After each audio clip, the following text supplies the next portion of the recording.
Ganz herzlich willkommen zum Ostermontagsgottesdienst. Besonders freue mich, dass wieder doch einige den Gottesdienst mitfeiern über unseren YouTube-Kanal. Feiern wir den Ostermontag im Namen des Vaters und des Sohnes und des Heiligen Geistes. Amen. Der Herr sei mit euch. Und mit deinem Geist singen wir zum Anfang freudig erlösende Christenheit. Wer ein Gotteslob hat zu Hause, 337. 32.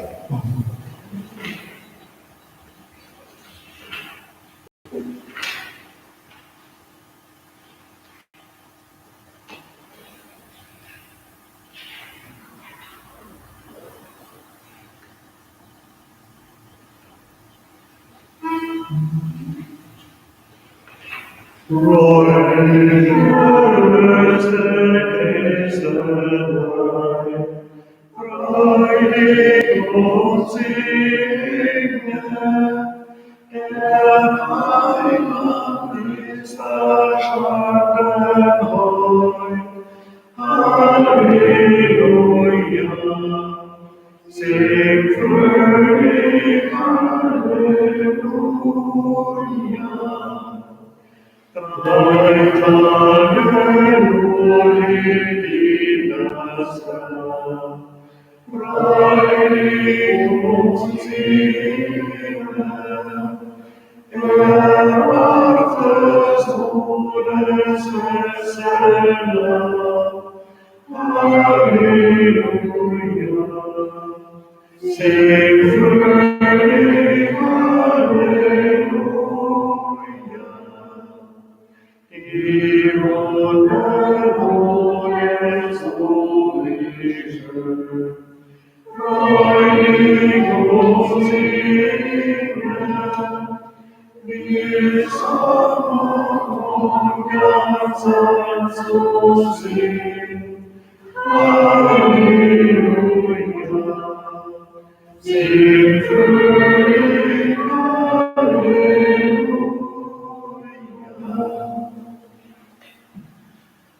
Ostern, das leere Grab und die Botschaft der Auferstehung von den Toten ist für uns, die wir nicht dabei gewesen sind, ja eine unglaubliche Botschaft kaum zu begreifen. Noch schwerer war das für die Jünger. Sie haben ja hautnah den leidvollen und grausamen Tod Jesu miterlebt. Die staunenden Frauen mit, das Grab ist leer. Andere, die Emmaus-Jünger, fliehen aus Jerusalem und gehen aufs Land. Sie alle aber werden zu Zeugen für das, was keiner vermutet hätte, für die Auferstehung des Gekreuzigten. Und glauben. Wir glauben, dass der Auferstandene in unserer Mitte ist. Zu ihm wollen wir rufen.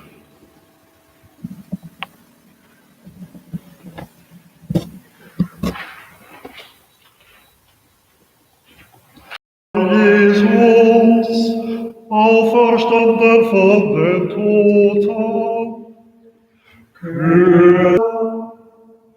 dein Kreuz ist unsere Hoffnung. Kyrie eleison. Du rufst alle Menschen zum Leben. Christe eleison. Du begleitest uns auf unseren Wegen. Christe eleison. Du bist erhöht zur Rechten des Vaters. Kyrie eleison. Du sendest den Geist der Wahrheit. Kyrie eleison. Der allmächtige Gott, erbarme sich unser, erlasse uns die Sünde nach und führe uns zum ewigen Leben. Amen.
Lasset uns beten.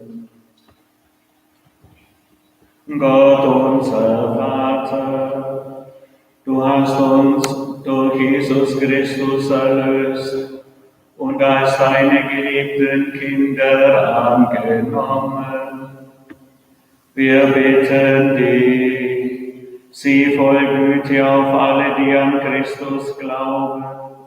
Öffne uns die Augen und die Ohren, dass wir nicht mit Blindheit und Taubheit geschlagen sind.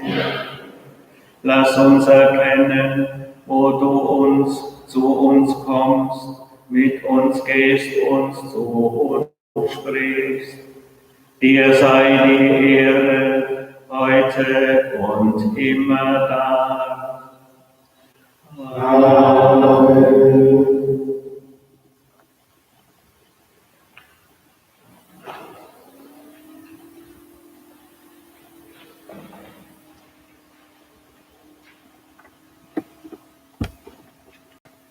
Gott hat Jesus auferweckt, dafür sind wir alle Zeugen. Lesung aus der Apostelgeschichte. Am Pfingsttag trat Petrus auf, zusammen mit den Eltern, Juden und alle Bewohner von Jerusalem. Dies sollt ihr wissen, achtet auf meine Worte. Jesus, den Nazaräer, einen Mann, den Gott vor euch beglaubigt hat, durch Machttaten, Wunder und Zeichen, die er durch ihn in eurer Mitte getan hat, wie ihr selbst wisst. Ihn nach Gottes beschlossenen Willen und Vorauswissen hingegeben wurde. Habt ihr durch die Hand von Gesetzlosen ans Kreuz geschlagen und umgebracht. Gott aber hat ihn von den Wehen des Todes befreit und auferweckt. Denn es war unmöglich, dass er vom Tod festgehalten wurde. David nämlich sagte über ihn: Ich hatte den Herrn beständig vor Augen, denn er steht mir zur Rechten, dass ich nicht wanke. Darum freut sich mein Herz und frohlockt meine Zunge, und auch mein Leib wird in Hoffnung wohnen. Denn du gibst meiner Seele nicht den Unterweltpreis, doch lässt du deinen Frommen die Verwesung schauen. Du hast mir die Wege zum Leben gezeigt. Du wirst mich erfüllen mit Freude vor deinem Angesicht. Brüder, ich darf freimütig zu euch und über den Patriarchen David reden. Er starb und wurde begraben, und sein Grabmal ist bei uns erhalten. Er wusste, dass Gott ihn einen Eid geschworen hatte: Einer von seinen Nachkommen werde auf seinem Thron sitzen, sagte er vorausschauend über die Auferstehung des Christus. Er gab ihm nicht der Unterweltpreis, und sein Leib schaute nicht die Verwesung. Diesen Jesus hat Gott auferweckt. Dafür sind wir alle Zeugen. Zur Rechten Gottes erhöht, hat er vom Vater den verheißenen Heiligen Geist empfangen und ihn ausgegossen, wie ihr seht und hört. Wort des lebendigen Gottes.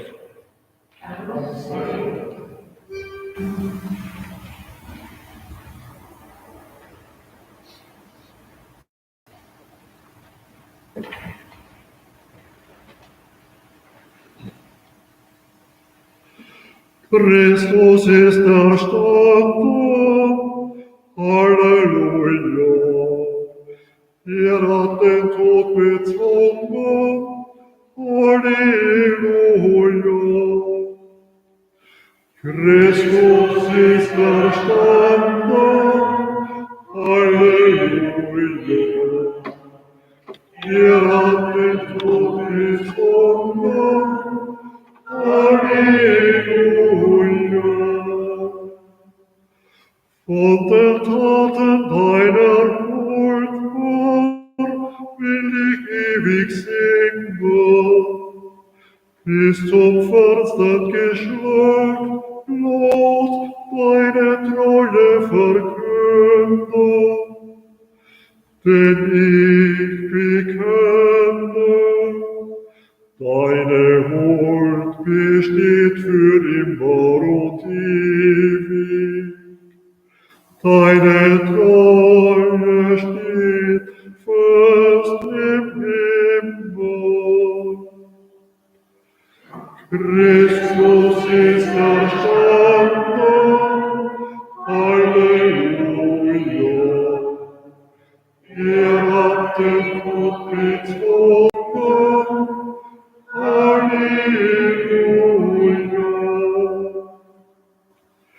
Ich habe einen Bund geschlossen für meinen Erwählten, und David, meinen Knecht, geschworen.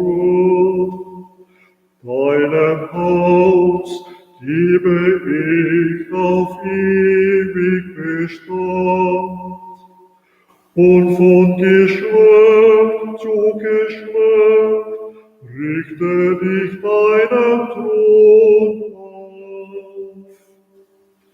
Christus ist erstanden, Halleluja. Er hat den Tod bezwungen, Halleluja.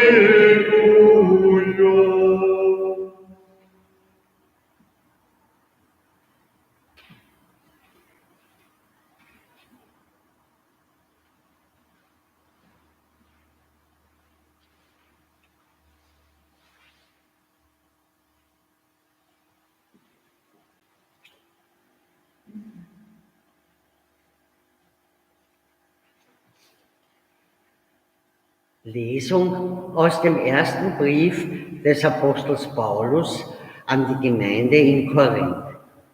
Ich erinnere euch, Schwestern und Brüder, an das Evangelium, das ich euch verkündet habe. Ihr habt es angenommen. Es ist der Grund, auf dem ihr steht. Durch dieses Evangelium werdet ihr gerettet werden, wenn ihr festhaltet an dem Wort, das ich euch verkündet habe. Es sei denn, ihr hättet den Glauben unüberlegt angenommen. Denn vor allem habe ich euch überliefert, was auch ich empfangen habe. Christus ist für unsere Sünden gestorben gemäß der Schrift und ist begraben worden. Er ist am 3. Tag auferweckt worden gemäß der Schrift und erschien dem Kephas, dann den 12. Danach erschien er mehr als 500 Brüdern zugleich. Die meisten von ihnen sind noch am Leben, einige sind entschlafen. Danach erschien er dem Jakobus, dann allen Aposteln. Zuletzt erschien er auch mir, der Missgeburt. Ob nun ich verkünde oder die anderen, das ist unsere Botschaft und das ist der Glaube, den ihr angenommen habt. Wort des lebendigen Gottes. Dank sei Gott.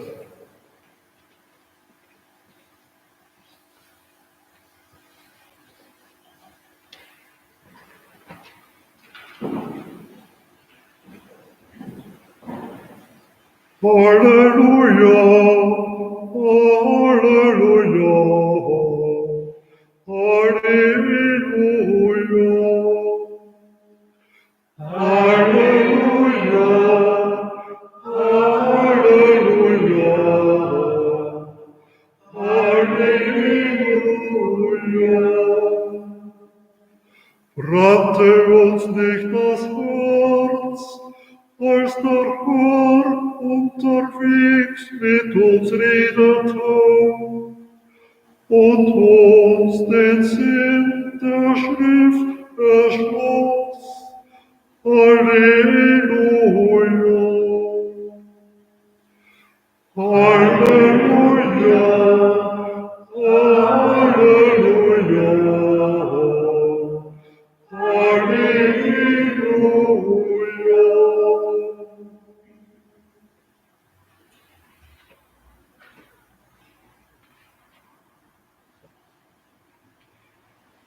Der Herr sei mit euch Und mit deinem Geiste. aus dem heiligen Evangelium nach Lukas. Ehre sei dir, o Herr.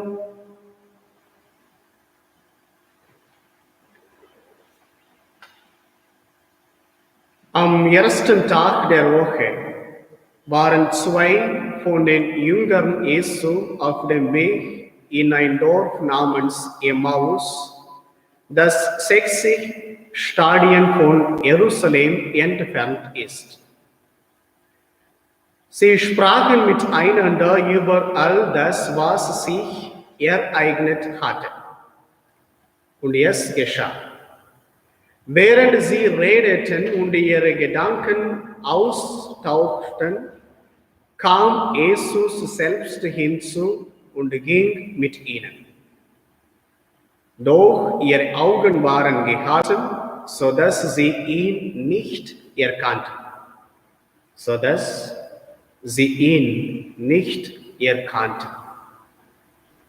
Er fragte sie: Was sind das für Dinge, über die ihr auf eurem Weg miteinander redet? Da blieben sie traurig stehen, und der eine von ihnen, er hieß Klopas, antwortete ihm: Bist du so fremd in Jerusalem, dass du als einziger nicht weißt, was in diesen Tagen dort geschehen ist? Er fragte sie: Was denn? Sie antworteten ihm, das mit Jesus aus Nazareth. Er war ein Prophet, mächtig in Tat und Wort vor Gott und dem ganzen Volk. Doch unsere Hohepriester und Führer haben ihn zum Tod verurteilen und ans Kreuz schlagen lassen. Wir aber hatten gehofft, dass er der sei, der Israel erlösen würde. Dazu ist heute schon der 3. Tag, seitdem das alles geschehen ist.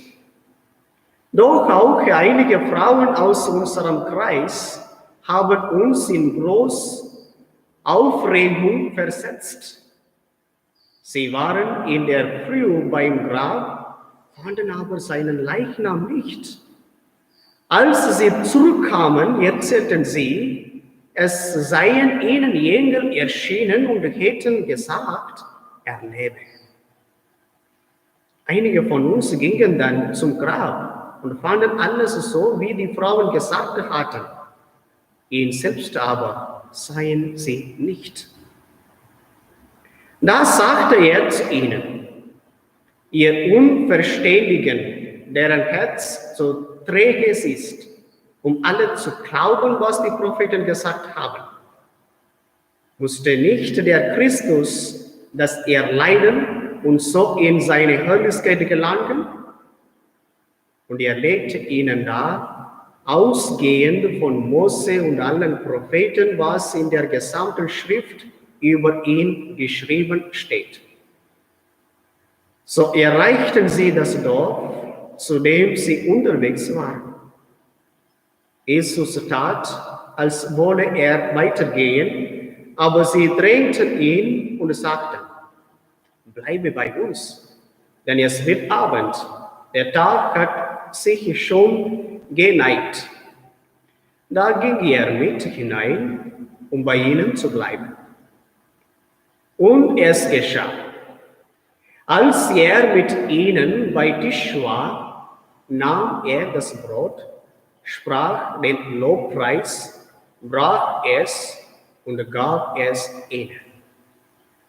Da wurden ihre Augen aufgetan und sie erkannten ihn und er erschwand ihren Blicken. Und sie sagten zueinander, brannte nicht unser Herz in uns, als er unterwegs mit uns redete und uns den Sinn der Schriften eröffnete? Noch in derselben Stunde brachen sie auf und kehrten nach Jerusalem zurück, und sie fanden die 11 und die mit ihnen versammelt waren. Diese sagten, der Herr ist wirklich auferstanden und ist dem Simon erschienen. Da erzählten auch sie, was sie unterwegs erlebt und wie sie ihn erkannt hatten, als er das Brot brach.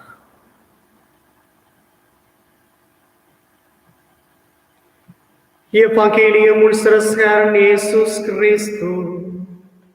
Lob sei dir, Christus. Halleluja, Halleluja, Halleluja.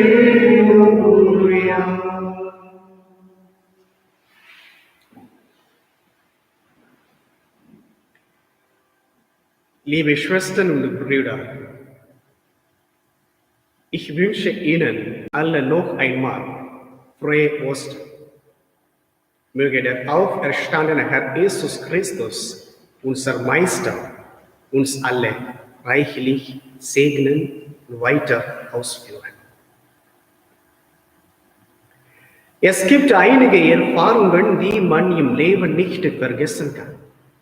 Zum Beispiel unvergessliche Geburtstagsfeier, Abschluss des Studiums, ein Kind auf diese Welt bringen, unvergesslicher und wunderbarer Urlaub, gute Arbeit, Heilen von einer gefährlichen Krankheit, Freude am Familienleben, im eigenen Träger zu erreichen und so weiter. Es gibt so viele positive Elemente, die man schätzen und freudig sein muss. Aber wenn etwas negativ in unserem Leben passiert, zum Beispiel eines geliebten Menschen sterben, einen eigenen Job verlieren, Scheidung, unerwartete Krankheit, diese betreffen eine Person sehr. Es tut uns sehr. Die Person ist enttäuscht oder in Depression. Es macht einen Menschen allein und traurig zu sein. Das Gleiche finden wir in der Emmaus-Geschichte. Die Jünger haben Jesus und seine Wunder gesehen. Sie hatten eine wundervolle Zeit und Hoffnung in Jesus, dass er Israel erlösen würde, und sie schätzten die freudigen Momente mit ihm. Aber als Jesus am Kreuz gestorben war und versagte, waren sie völlig in Depression und verloren ihre zukünftige Hoffnung. Ihre Depression blendete alle versprochenen Worte Jesu und die freudigen Momente, die sie mit Jesus jeden Tag erlebten. Aus Depressionen verlassen sie Jerusalem und reisen in Richtung nach Emmaus. Sogar sie konnten Jesus nicht erkennen, als er ihnen erschien. Sie waren total verloren. Aber Jesus ließ sie nicht allein. Er unterhielt sich mit ihnen, um sich mutig zu machen, sich an die vergangene Geschichte zu erinnern und nach einer glänzenden Zukunft zu suchen. Schließlich erkannten sie Jesus und waren motiviert, wieder nach Jerusalem zurückzugehen.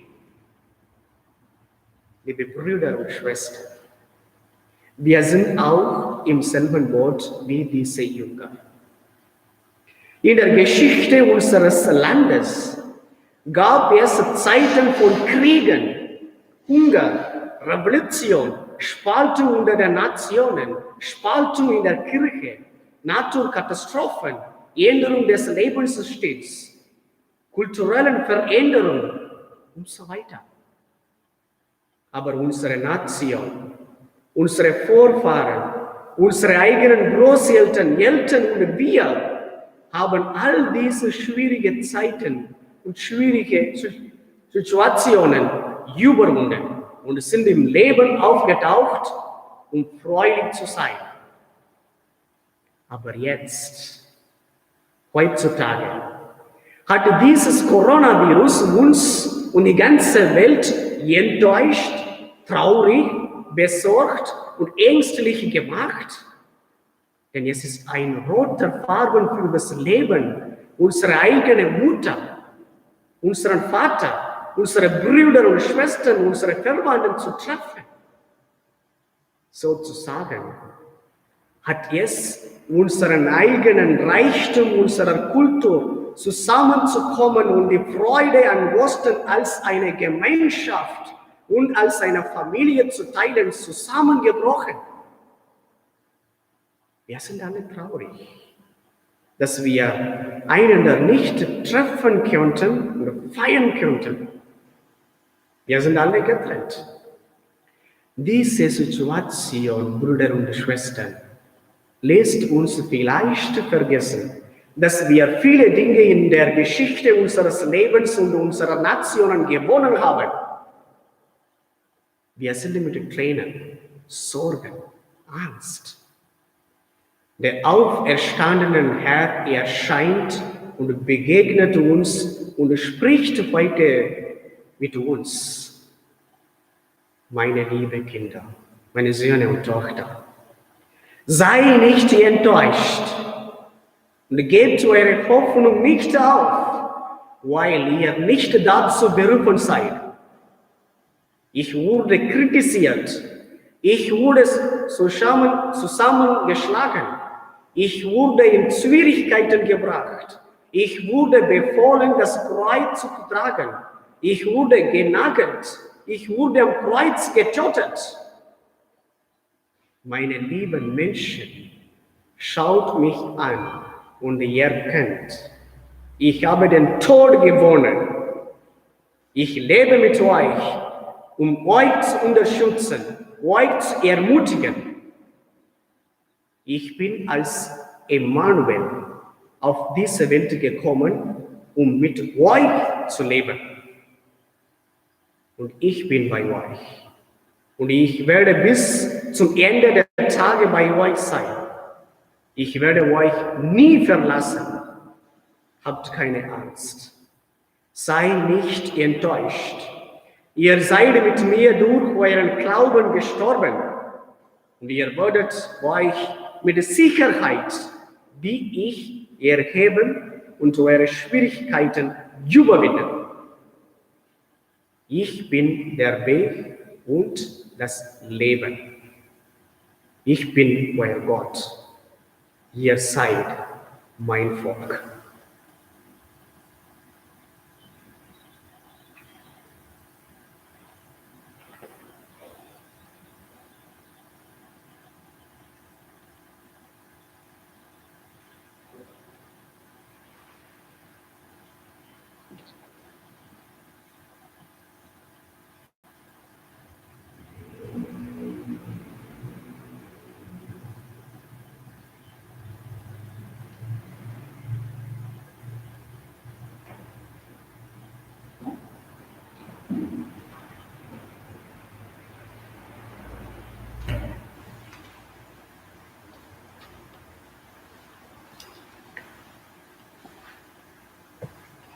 Herr Jesus Christus, du warst mit den beiden Jüngern unterwegs nach Emmaus. Sie verstanden nicht das Schreckliche, was Menschen dir angetan haben. Du hast ihnen das Dunkle des Karfreitags erhellt und sie hinübergeführt zur Auferstehungsbotschaft. Wir bitten dich. Die gegenwärtige Pandemie zu überwinden, ist schwierig und fordert unsere Gesellschaft sehr heraus. Lass uns alles tun, diese Seuche zu überwinden, und lass die verantwortlichen Politiker die richtigen Entscheidungen treffen. Wir bitten dich, erhöre uns. In einigen Ländern werden Menschen grausam vertrieben. Lass die Menschen dort nicht verzweifeln, rette sie aus ihrer Not und lass sie viele helfende und heilende Hände finden. Wir bitten dich, erhöre uns. Bürgerkriege zerstören das Miteinander. Lass die verantwortlichen Politiker und Militärs alles tun, dass die Probleme zwischen den verschiedenen Volksgruppen miteinander und nicht gegeneinander gelöst werden. Lass uns selbst Wege zum Frieden finden und auch gehen. Wir bitten dich, erhöre uns. Wir begegnen immer wieder Menschen, die alle Hoffnung aufgegeben haben. Gib, dass ihnen die Augen aufgehen für das Licht in der Finsternis, für das Schöne in der Schöpfung. Lass sie wieder erfahren, wie wertvoll ihr Leben ist, wenigstens von dir. Wir bitten dich, erhöre uns. Viele in unserer Gesellschaft sind sehr berechnend geworden. Sie fragen nur nach ihrem Nutzen und ihrem eigenen Glück. Öffne uns die Augen füreinander. Mache uns empfindsam, wo andere Trost, Hilfe und Begleitung brauchen. Wir bitten dich, erhöre uns. Gott, du hast deinen Sohn nicht im Tod gelassen.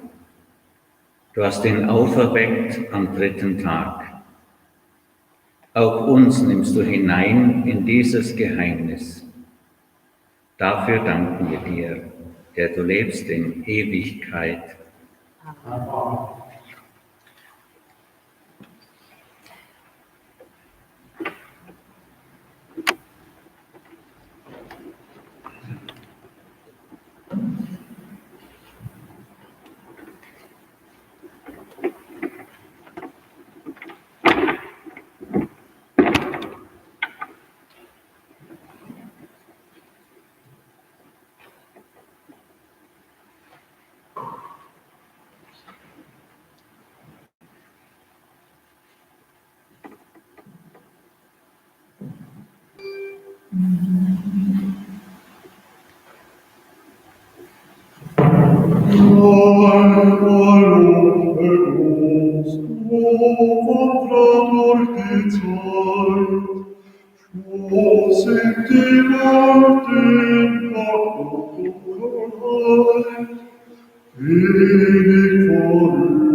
Gott,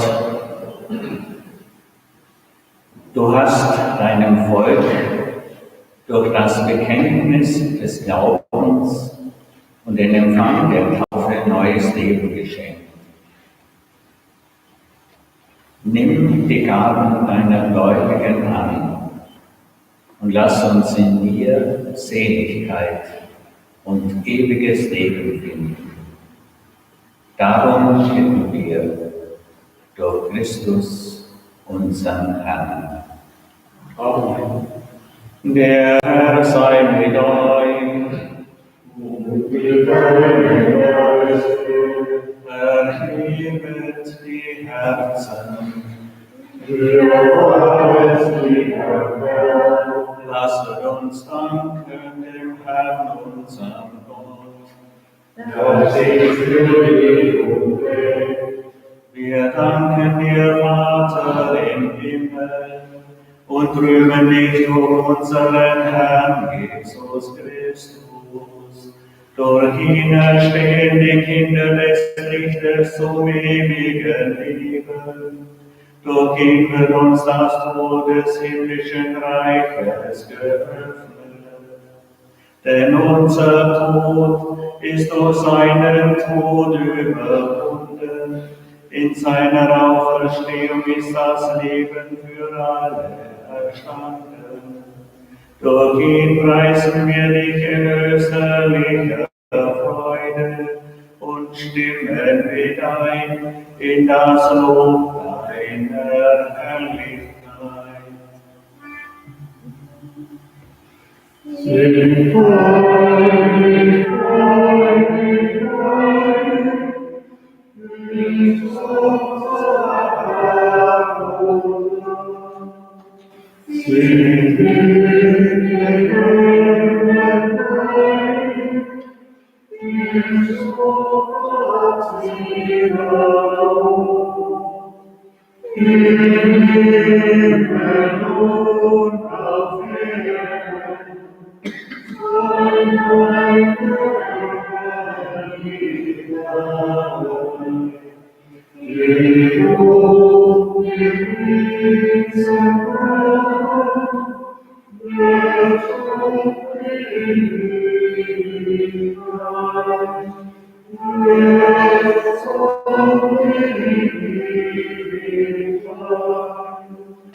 Wir singen froh zusammen, vor Gottes Liebe frei. Kommt ins Namen, er sei die Höhe. Hosanna in der Höhe. In dieser Zeit im großen Tag geschehen, sein Opfer wird tun, sein Opfer wird tun.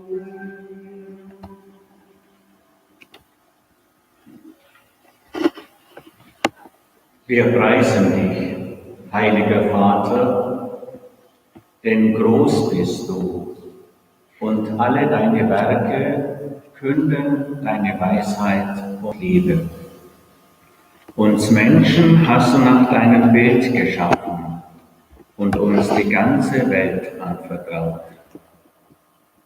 So sehr hast du die Welt geliebt, heiliger Vater, dass du selbst Mensch geworden bist in Jesus Christus, geboren von Maria. Er hat wie wir als Mensch gelebt, in allem uns gleich. Den Armen verkündete er die Botschaft vom Heil, den Gefangenen Freiheit, den Trauernden Freude. Er hat sich sogar dem Tod unterworfen. Durch seine Auferstehung aber ist der Tod bezwungen und das Leben neu geschaffen. Damit wir dich und ihn immer wieder in unserer Mitte auch sichtbar erfahren dürfen, hat er am Abend vor seinem Sterben dieses Mahl gestiftet.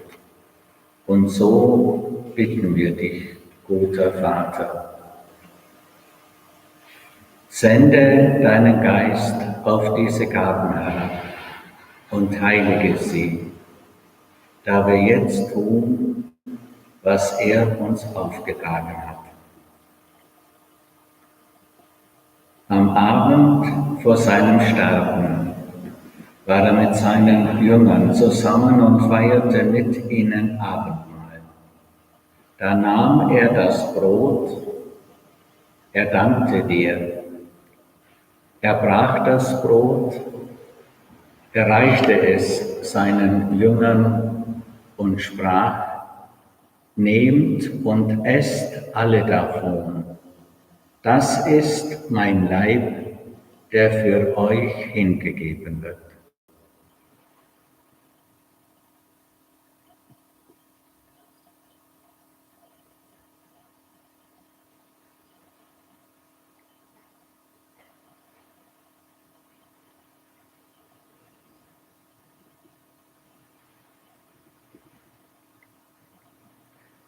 Ebenso nahm er den Kelch mit Wein, dankte wiederum, reichte auch ihn seinen Jüngern und sprach: Nehmt und trinkt alle daraus.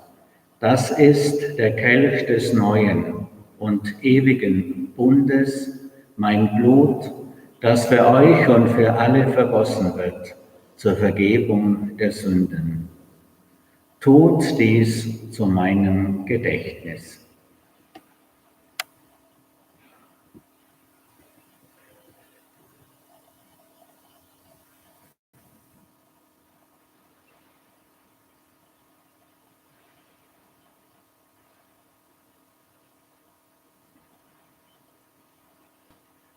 Das, was wir hier feiern, ist ein Geheimnis unseres Glaubens.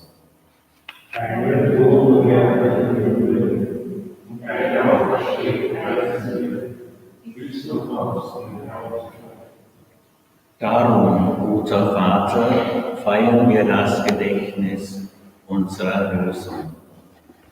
Sieh her auf diese Gabe, die du uns selber bereitet hast, und gib, dass alle, die daran Anteil erhalten, auch ein Leib werden im Heiligen Geist, eine lebendige Gabe in Christus zum Lob deiner Herrlichkeit.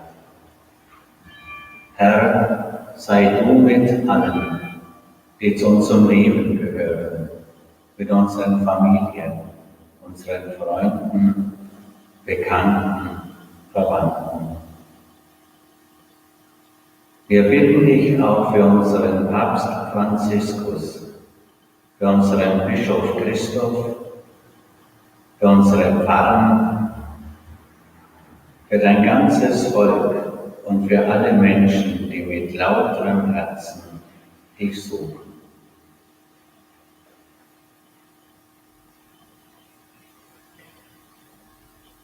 Wir empfehlen dir auch jene, die im Frieden Christi heimgegangen sind und alle Verstorbenen, um deren Glauben niemand weiß als du.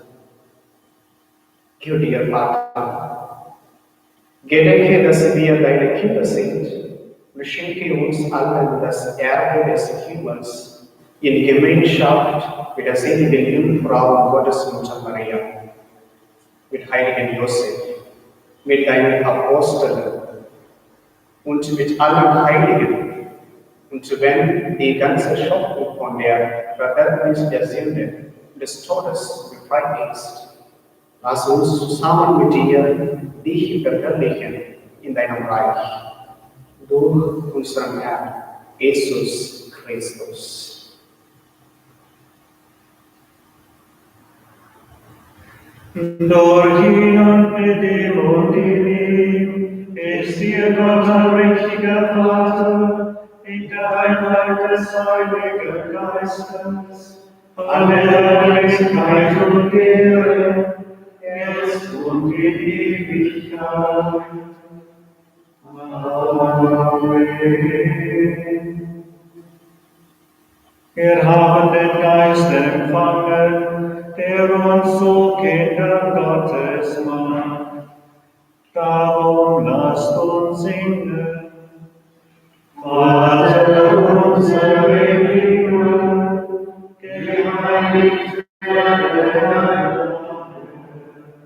Dein Reich komme, dein Wille geschehe, wie im Himmel, so auf Erden. Unser tägliches Brot gib uns heute und vergib uns unsere Schuld, wie auch wir vergeben unseren Schuldigen. Und führe uns nicht in Versuchung, sondern erlöse uns von dem Bösen. Denn dein ist das Reich und die Kraft und die Herrlichkeit in Ewigkeit. Amen.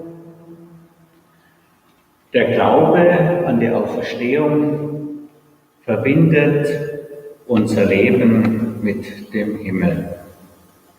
Wir wissen, dass uns dort einmal die ewige Heimat bereitet ist.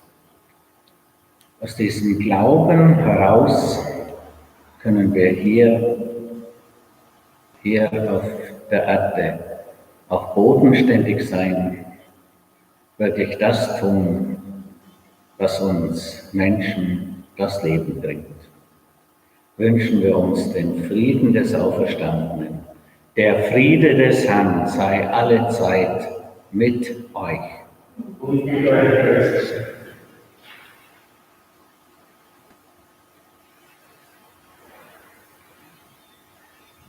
Lamm Gottes.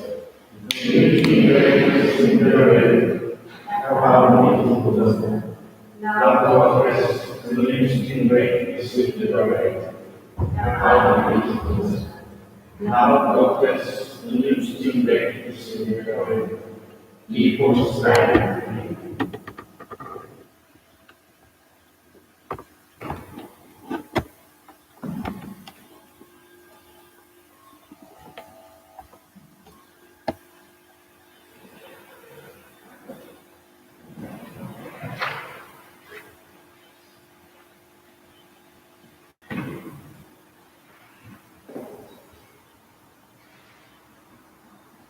Seht Christus, den auferstandenen Herrn. Er ist unter uns in dieser heiligen Feier. Herr, ich bin nicht würdig, dass du eingehst unter mein Dach, aber sprich nur ein Wort, so wird meine Seele gesund. Ich bin gekommen, damit sie das Leben haben und es in Fülle haben, spricht der Herr.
Lasst uns nochmals beten.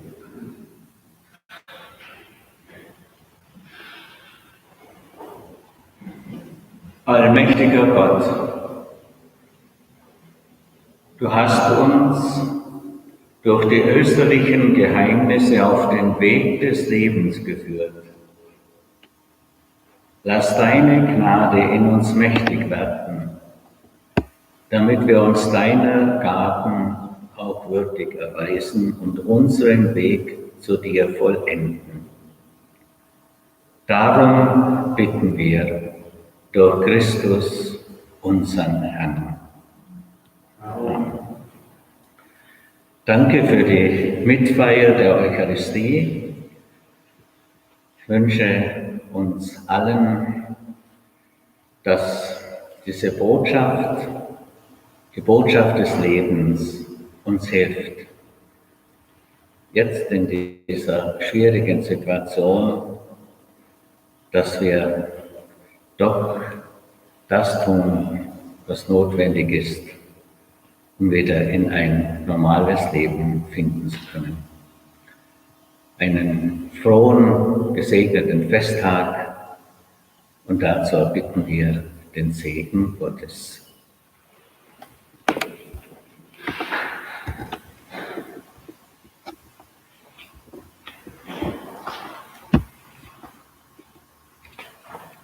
Der Herr sei mit euch. Und mit deinem Geiste. Der gute Gott hat uns durch die Auferstehung seines Sohnes aus Sünde und Tod befreit. Er segne euch und schenke euch seine Freude. Amen. Und Christus, mit dem wir auferstanden sind, durch den Glauben, bewahre in euch die Gabe der Erlösung. Amen. Gott hat uns in der Taufe angenommen als seine Kinder. Er schenke euch das verheißene Erbe. Amen. Das gewähre euch der dreieinige Gott, der Vater und der Sohn und der Heilige Geist. Amen. Geht hin in Frieden. Halleluja. Halleluja.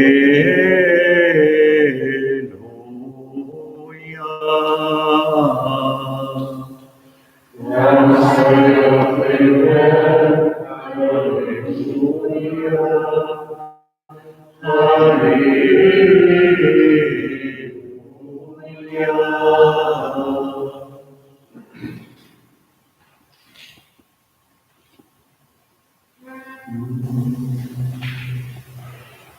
Lass uns erfreuen, herzlich singen. Halleluja. Heiliges Reich und Leid gibt mir. Halleluja. Verschont sind die Erde. Halleluja.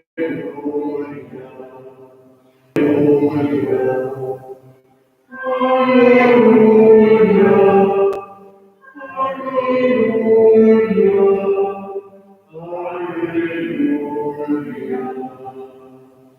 O ist so freudenreiches Herz, Halleluja.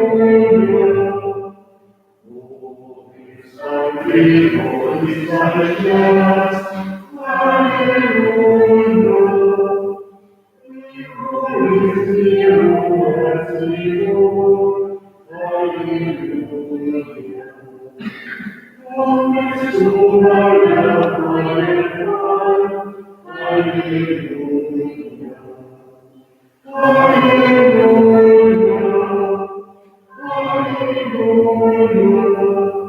Halleluja.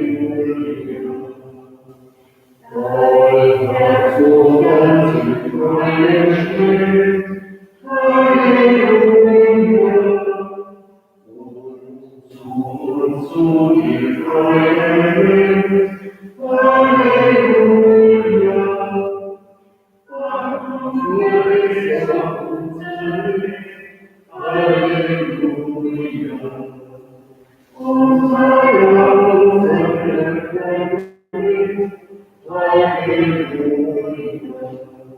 Halleluja.